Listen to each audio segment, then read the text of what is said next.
Halo teman-teman semuanya, kali ini kita akan mempelajari mengenai penerapan atau implementasi dari nilai eigen dan vektor eigen. Di sini implementasinya pada sistem pengambilan keputusan untuk pemilihan teknisi lab dengan multi kriteria menggunakan metode AHP. Jadi proses perekrutan calon pegawai ini berdasarkan beberapa kategori untuk mendapatkan calon teknisi yang terbaik. Nah, kategori kemampuan ini, multi kriteria ini ada dua, yaitu berdasarkan hard skill dan soft skill.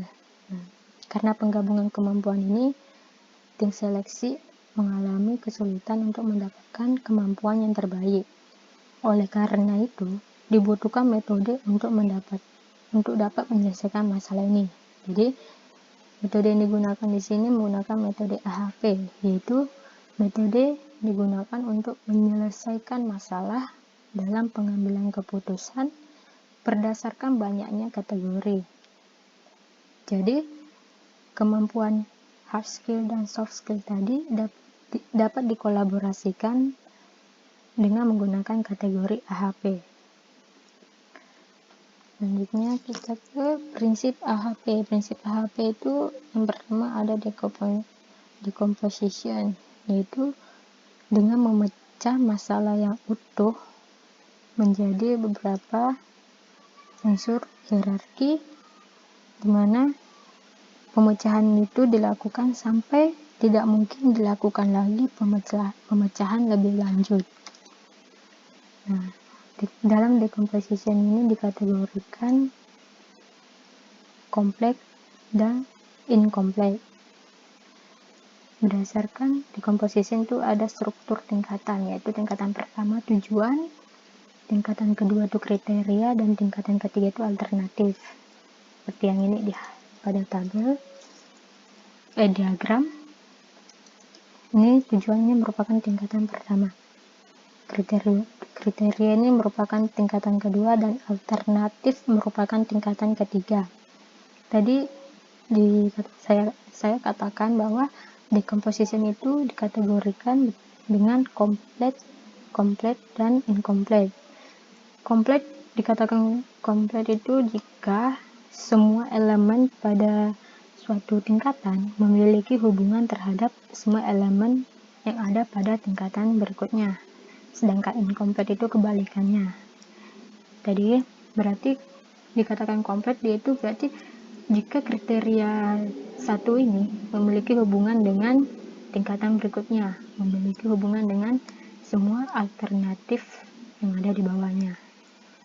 Misalnya kriteria 1 memiliki hubungan dengan alternatif 1, juga memiliki hubungan dengan alternatif 2 dan 3 dan selanjutnya. Yang kedua itu ada prinsip comparative judgment, yaitu di mana penilaian ini merupakan inti dari metode AHP. Mengapa? Karena penilaian ini akan berpengaruh terhadap urutan prioritas dari elemen-elemennya. Yang ketiga itu ada synthesis priority. Prinsip ini dilakukan dengan menggunakan metode vektor eigen untuk mendapatkan bobot relatif bagi unsur-unsur pengambilan keputusannya. Keempat itu ada yang terakhir, logika konsistensi yang dicapai dengan mengagresikan seluruh vektor eigen yang diperoleh dari berbagai hierarki tingkatan. Nah, pada penyusunan prioritas ini misalnya pada tabel matriks nih. Sini misalkan terhadap subsistem hierarki dengan kriteria C dan sejumlah N alternatif. Nah, berarti yang C ini merupakan tingkatan kedua, yaitu kriteria, sedangkan A1, A2, dan A3 ini sama juga dengan A1, A2, dan A3 yang di sini itu merupakan alternatif. Sedangkan AN dan AN itu merupakan jumlah dari masing-masing kolom dan masing-masing baris.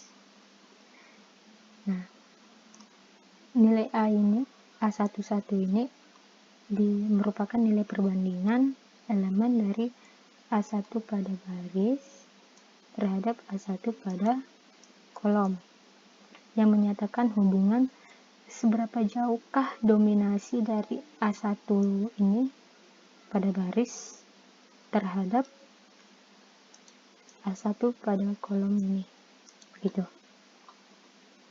Ini pada nanti juga akan kita mencari rasio penyimpangan konsistensi. Rumusnya ini lambda maksimum dikurang orde matriksnya dibagi dengan orde matriks dikurang 1. Setelah mendapatkan CI ini nanti ke mencari rasio konsistensi yang dimana nilai indeks penyimpangan konsistensi itu dibagi dengan indeks random.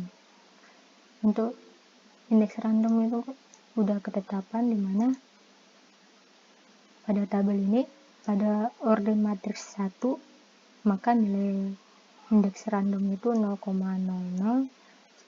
begitupun selanjutnya sampai pada orde matriks 15 dimana indeks random itu 1,59.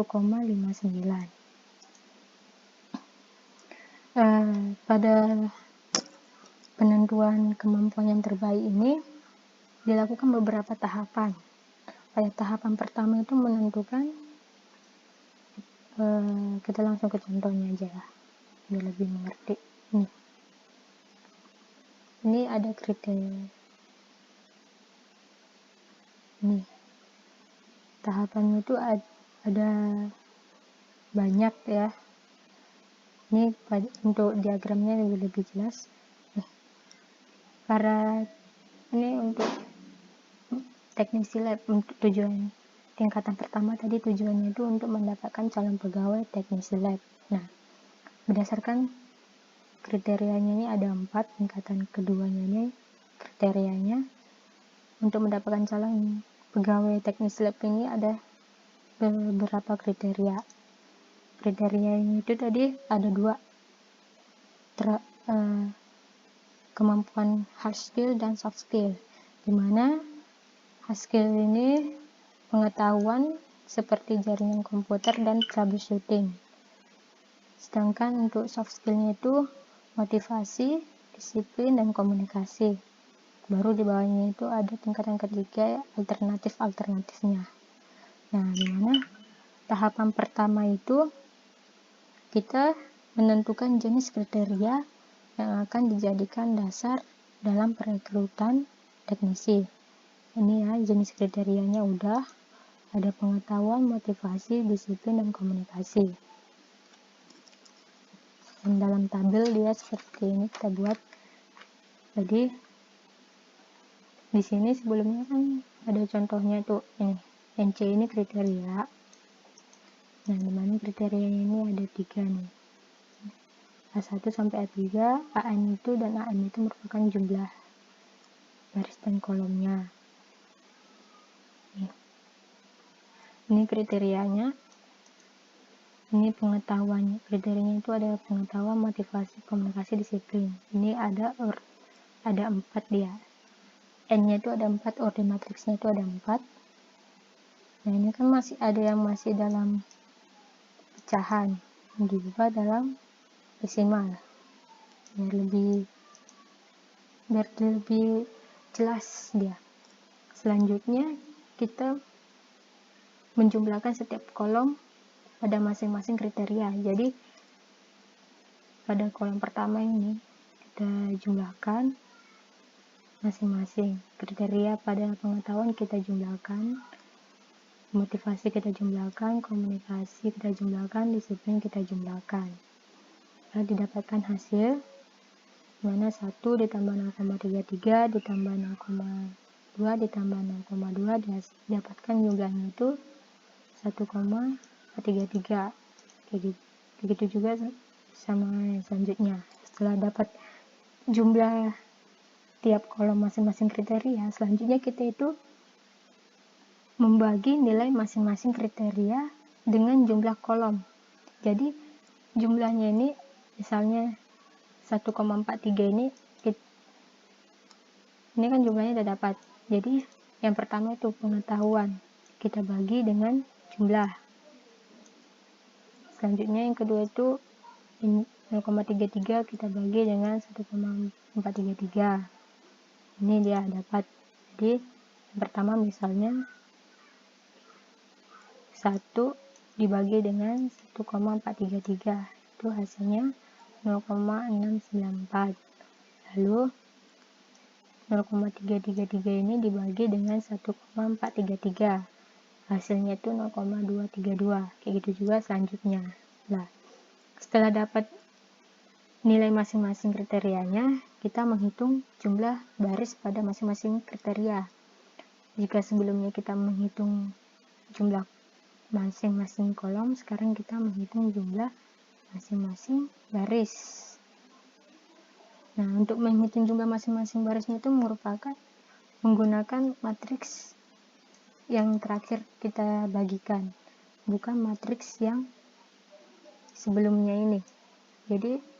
Jadi hasil dari perhitungan sebelumnya merupakan lanjutan dari perhitungan selanjutnya. Maka ini hasil dari penjumlahan baris pada masing-masing kriteria. Karena 0,698 ditambah 0,6 ditambah 0,545 dan ditambah 0,45 hasilnya 2,297. Tahapan selanjutnya kita menghitung nilai eigen pada masing-masing kriteria dengan membagi jumlah baris dengan banyak kriteria. Banyak kriteria ini ada 4, yaitu pengetahuan, motivasi, komunikasi, disiplin.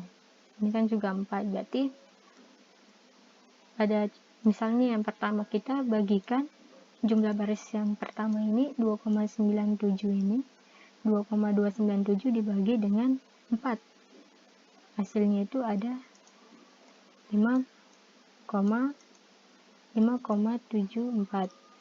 Selanjutnya ini 0,887 dibagi 4, dapat hasilnya 0,22. Kayak gitu juga selanjutnya komunikasi dan disiplin. Nah, setelah kita mendapatkan nilai eigennya, kita mencari nilai eigen maksimal, lambda maksimal, dengan cara lambda maksimal ini dengan cara menjumlahkan hasil kolom yang dikali dengan nilai eigen pada masing kriteria. Misalnya hasil kolomnya ini tadi ada pada hasil penjumlahan kolom itu ada 4-nya, 1,433, 5, 7,333 dan 11. Nah, masing-masing ini dikali dengan nilai eigennya nih. Jadi 1,433 dikali dengan 1,574 ditambah dengan 5 dikali 0,222 ditambah dengan 7,33 yang dikali 0,162 ditambah dengan 11 dikali 0,094. Jadi hasil kalinya itu dijumlahkan, maka didapatkan nilai eigen maksimalnya itu 4,155. Selanjutnya kita menghitung indeks penyimpangan konsistensi, yaitu CI. Jadi rumusnya itu dimana nilai eigen maksimum dikurang dengan orde matriks per orde matriks dikurang 1. Tadi dapat nilai eigen maksimalnya itu 4,155, sedangkan nilai ordenya itu ada 4 tadi, 1, 2, 3, 4, ada 4 kriteria. Jadi 1,55 dikurang dengan 4 per 4 dikurang 1, ini dikurang ya, kurang nggak jelas di sini. Jadi 4,155 dikurang 4 itu dan dibagi 3 hasilnya adalah 0,052. Hasil perhitungan indeks penyimpangan konsistensinya itu adalah 0,052. Setelah itu kita mencari rasio konsistensinya CR, dimana tadi CR-nya itu indeks konsistensi dibagi dengan indeks random. Nah, indeks konsistensinya tadi itu dapatnya 0,052 dan 0,052. Sedangkan indeks randomnya itu kita bernilai 0,90 dari berdasarkan pada kriteria orde matriksnya itu 4. Dan tentapan nih pada tabel random itu kita pada orde matriks 4, maka indeks randomnya itu bernilai 0,9. Jadi untuk mendapatkan rasio konsistensinya itu indeks konsistensi dibagi dengan indeks random. Indeks konsistensinya itu tadi 0,52, sedangkan indeks randomnya itu tadi 0,9. Maka didapatkan nilai rasio konsistensinya itu 0,058. Dimana jika nilai rasio konsistensi CR-nya ini lebih kecil dari 0,1, maka pembobotan pada tiap kriteria itu dapat dinyatakan konsisten. Selanjutnya kita menghitung nilai eigen tiap hierarki yang dibagi menjadi 3, yaitu kriteria sangat baik, dan cukup. Dari sini tahapan selanjutnya sama dengan tahapan sebelumnya, di mana kita menghitung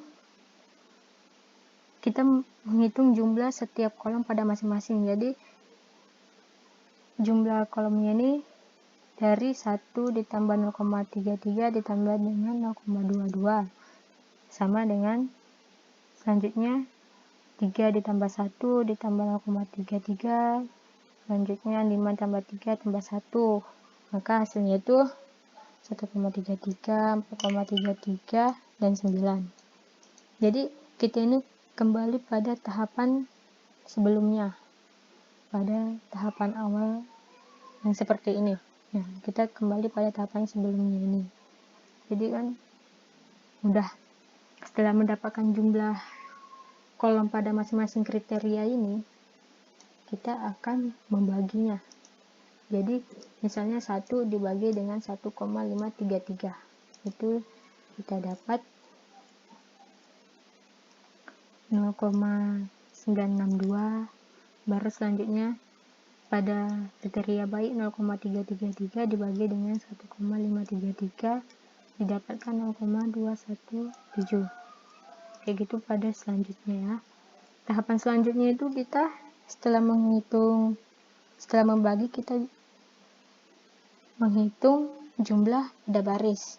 Jadi kan tadi kita udah menjumlahkan setiap kolom, sekarang dari sini kita menjumlahkan tiap baris, maka didapat itu 0,652 ditambah 0,692 ditambah dengan 0,556, hasilnya itu 0,633.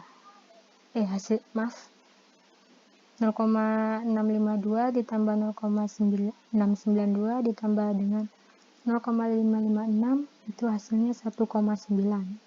Di sini tidak tertulis ya pada tadi, mungkin kelewat mereka.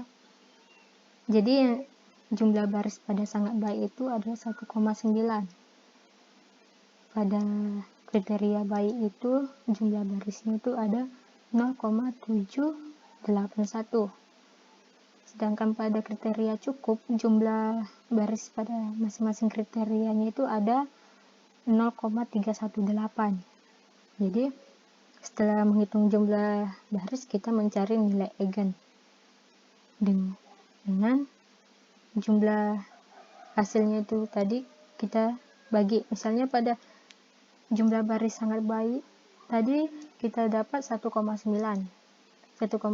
dibagi dengan 3 itu dari mana? Dari order matriksnya. Di sini kan ada 3 dia, yaitu 3 kriteria, yaitu sangat baik, baik, dan cukup. Berarti kan itu ada 3. Jadi hasil penjumlahan baris pada masing-masing kriteria itu dibagikan dengan nilai n-nya, nilai order matriksnya. Jadi contoh tadi kan sangat baik itu 1,9 dibagi dengan 3 itu dapat 0,633. Selanjutnya hasil baik tadi, jumlah baris tadi hasilnya itu 0,781 dibagikan 3, hasilnya itu 0,260. Dan yang cukup itu dia tadi hasil penjumlahannya ini, penjumlahan barisnya itu adalah 0,318 dibagi dengan 3 kriteria, hasilnya itu 0,106. Nah, selanjutnya setelah menghitung nilai eigen pada hierarkinya ini, kita menguji data pada setiap nilai masing-masing calon pegawai. Ini contohnya udah ada beberapa calon. Untuk teknisi lab itu ada di sini ada 11 calon ya. Di sini ada 4 kriteria itu iptek, motivasi, komunikasi, disiplin. Di sini udah ada masing-masing nilainya. Jadi terus dari data ini kita menghitung masing-masing nilai eigen dengan cara perkalian nilai eigen vektor kriteria dengan vektor sub kriteria, lalu hasil kali kita jumlahkan. Misalnya nih, pada pelamar pertama itu Abdul Mimar, dia itu nilainya itu ada 70, 90, dan 90. Nah, di sini kita udah ada itu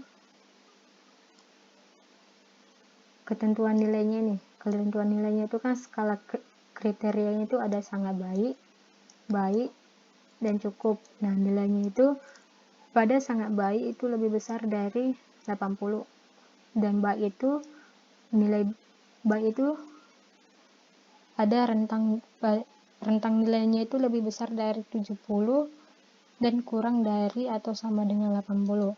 Sedangkan cukup itu kurang dari 70 rentang nilainya. Jadi pada pelamar Abdul Mirar ini ipteknya itu dia cukup, dia 70 ya.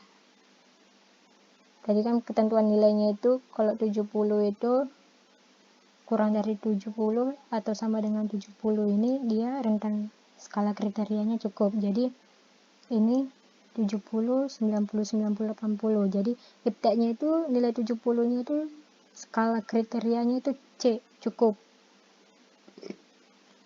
Lalu kriteria motivasi itu dia skala kriterianya itu sangat baik, komunikasinya juga sangat baik, dan disiplinnya itu skala kriterianya itu baik.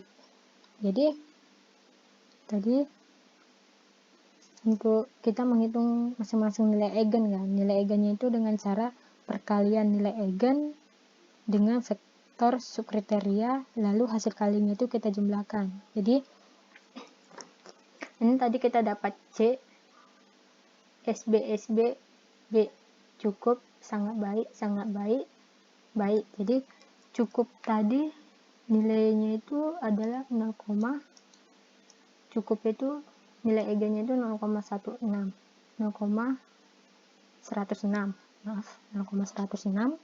Nah, sedangkan ini kan kriterianya IPTEK. Nah, kita cari tadi IPTEK-nya itu, nilai eigennya itu adalah ini, pengetahuan 0,574. Jadi nilai 0,574 ini kita kali dengan nilai cukup tadi yang 0,106. Jadi 0,574 ini dikali dengan 0,106. Kenapa? Tadi kan karena kan ini kan IPTEK tadi kan dia pengetahuan nilai eigennya itu 0,574. Sedangkan skala kriteria IPTEK ini 70, yaitu cukup tadi itu kita dapat 0,106. Jadi 0,106 ini kita kalikan dengan nilai eigen pada IPTEK, yaitu 0,574. Baru ditambah dengan nilai dari yang ini. Ini kan motivasi termasuk skala kriteria sangat baik. Sangat baik itu nilai eigennya 0,633. Sedangkan motivasi itu nilai eigennya itu di sini 0,222. Jadi 0,22 ini dikali dengan 0,633 ditambah dengan hasil kali dari nilai komunikasi. Komunikasi ini dia skala kriterianya sangat baik. Nah, sangat baik itu tadi sama kan sebelumnya, yaitu 0,633. Berarti 0,633 dikali dengan nilai eigen dari komunikasi. Nilai eigen dari komunikasi ini adalah nih 0,162. Jadi 0,162 ini dikali dengan 0,633, nilai sangat baik tadi. Selanjutnya kita jumlahkan dengan perkalian disiplin, di mana disiplin ini termasuk skala kriteria baik. Baik itu tadi ada nilai eigennya 0,260. Sedangkan nilai eigen disiplin di sini yaitu 0,094. Jadi 0,094 ini dikali dengan 0,260 dikali 0,260. Jadi hasil perkalian masing-masing ini tadi dijumlahkan. Berarti hasilnya itu nilai eigennya itu 0,3274. Nih contohnya. Nilai eigen C cukup dikali dengan nilai IPTEK ditambah dengan nilai eigen SB sangat baik yang dikali dengan nilai eigen motivasi ditambah nilai eigen SB sangat baik dikali dengan nilai eigen komunikasi ditambah dengan nilai eigen baik dikali dengan nilai eigen disiplin. Kan nilai eigennya itu dapat eigennya itu 0,327. Nah, jadi ini berdasarkan berikut ini data dari perankingan calon teknisi dari urutan terbesar sampai terkecil. Urutan terbesar itu adalah 0,66, yang terkecil itu ada 0,112. Jadi kesimpulannya metode AHP ini membuat ranking pada tiap calon itu lebih terlihat jelas, ya kan. Jadi dari perankingan menggunakan metode AHP ini kita dapat mengetahui bahwa ranking tertinggi itu nilai eigennya 0,666 disusul dengan ranking di bawahnya. Jadi berdasarkan data yang ada di sini, maka kita ketahui bahwa nilai tertinggi itu ada 0,66 atas nama Dede Almansyah, yaitu nilai motivasi nilai IPTEK-nya 90, nilai motivasinya 90, nilai komunikasi 90 dan nilai disiplin 85. Jadi kandidat Dede ini dengan nilai eigen 666 ini merupakan kandidat terkuat untuk menjadi teknisi lab yang kemudian disusul dengan ranking di bawahnya. Jadi sekian dari penjelasan mengenai penerapan dari nilai eigen dan vektor eigen. Apabila ada salah kata, mohon maaf. Terima kasih.